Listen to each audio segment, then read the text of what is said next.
Serious disagreements are expected from Washington today as G20 finance ministers meet to discuss the funding of any future government bailouts. Ahead of the talks, the IMF proposed 2 new global taxes on banks.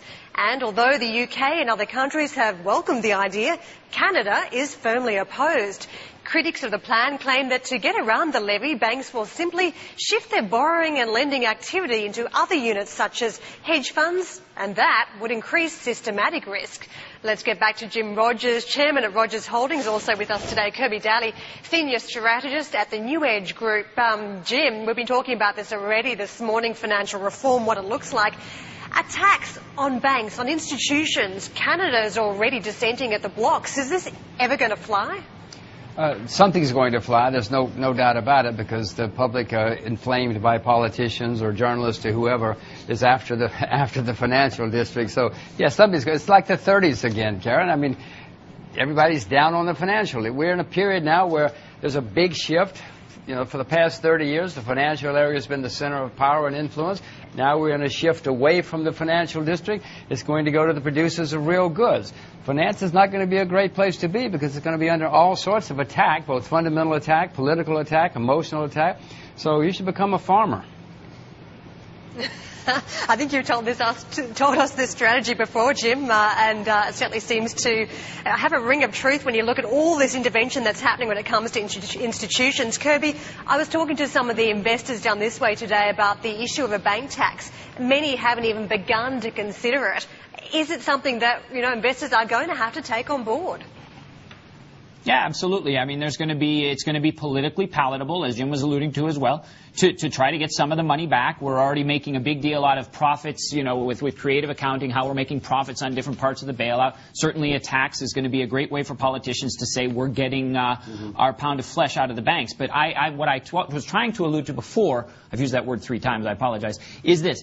We are not addressing the core problem. We've moved away from what the core problem is that we were talking about a year ago and before that, is systemic risk. And by putting all of these new regulations on and trying to, again, go for a quick solution to say that, hey, we passed healthcare reform and now economic reform, banking reform, is probably not the right way. Go back to systemic risk, which I believe is the repeal of Glass-Steagall. Back to basics. Don't overload the system and the banks with regulation. Just separate out the systemic risk possibility and then let the markets play through. If there's no systemic risk involved, then you can let institutions who take too much risk that are not connected to the fundamental core banking system go down. And you don't need bailouts from the government that this bill is actually probably going to institutionalize. Quick fix. How is this a quick fix? We've been doing navel-gazing for a couple years here. I mean, we're going back to this argument. We've had this conversation many times over the last couple of years. Banking for people. I mean, just basically you borrow federal money at 3% and lend at 6%, and then iBanking, corporate finance should be completely partitioned out.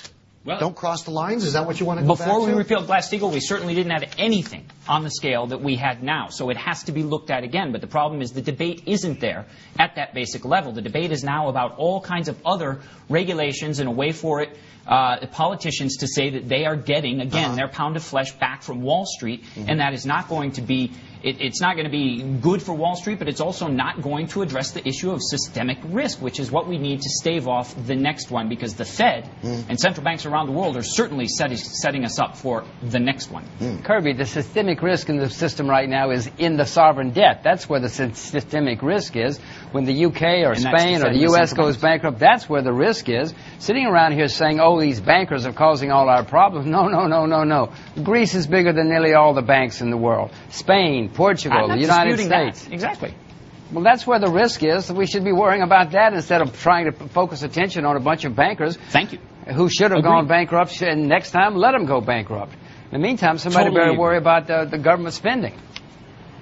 Yep. Yeah, just quickly, Jim, if you've got a crowding out of debt by, sovereign funds, and then you've got a bank tax for institutions, what happens to the cost of funding? Doesn't it have to go up? Of course it has to go up, especially when you have these gigantic debts. You have this gigantic amount of money being spent. You have commodity prices going up. You have inflation, which is going to get worse. No. I can paint you a very dire picture for down the road with the way things are going right now.